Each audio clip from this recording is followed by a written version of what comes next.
Today on the Daily Scoop podcast from the Scoop News Group, the Trump administration's 2026 budget offers a big increase to the VA's EHR effort. And GSA changes TMF repayment model with more longevity in mind. It's Monday, May 5th, 2025. Welcome to the Daily Scoop podcast, where you'll hear the latest news and trends facing government leaders. I'm the host of the Daily Scoop podcast, Billy Mitchell. Thanks so much for joining me. Let's dive into today's top headlines. The Trump administration issued its first major budget document on Friday, calling for the slashing of non-defense discretionary spending by $163 billion, a 23% reduction from 2025 levels, and boosting defense spending by 13%. A fact sheet released by OMB references the administration's targeting of, quote, woke programs and weaponized government. One area that would see significant boost under the budget is the Department of Veterans Affairs' Electronic Health Record Modernization Program. The EHRM, as it's called, whose perpetually plagued rollout has been chronicled in congressional testimony and in various watchdog reports, would be provided with a $2.17 billion funding increase in President Donald Trump's budget, per a summary document released on Friday. The VA announced in March that it will have implemented the EHR in 13 facilities by 2026, with the possibility of deployment at all VA health systems as early as 2031. That announcement followed a decision in 2023 to pause the system's implementation to renegotiate the contract with its developer, Oracle Cerner, and account for safety concerns. Friday's budget summary claimed that the VA's EHRM rollout, quote, had stalled under the Biden administration, but that it's a top priority effort for Secretary Doug Collins.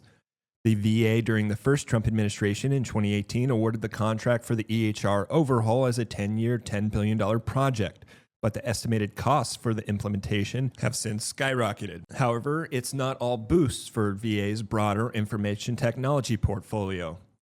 The president calls for $493 million in reduction to VA's IT systems, more than 1,000 of which are distinct and many of which are legacy, according to the document.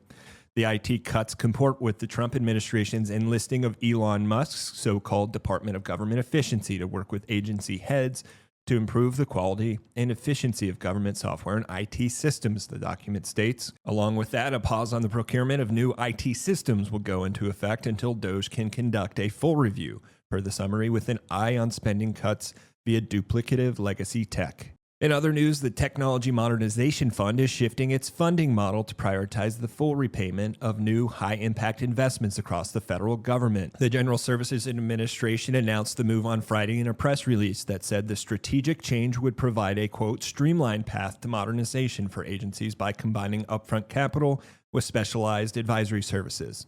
The agency said that this enhanced payment model was pursued with strengthened longevity for projects in mind. Acting GSA Administrator Stephen Ahikian said in a release that, quote, by ensuring full repayment of our investments, the TMF sends a clear message to federal agencies, focus on high-impact, high-return modernization efforts.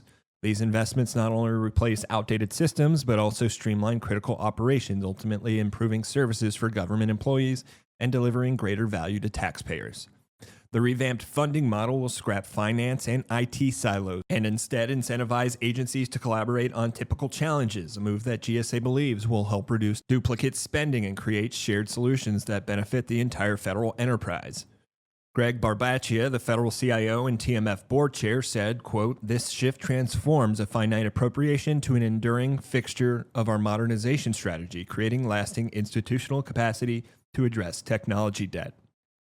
For more news at the intersection of the federal government and technology, make sure to visit fedscoop.com.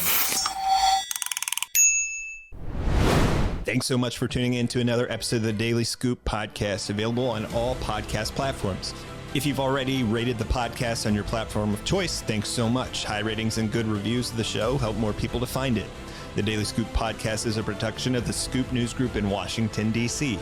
Adam Butler and Carlin Fisher help put the show together, and the entire Scoop News Group team contributes. We'll be back tomorrow with more top headlines. Until then, I'm your host, as always, Billy Mitchell. Thanks so much for listening.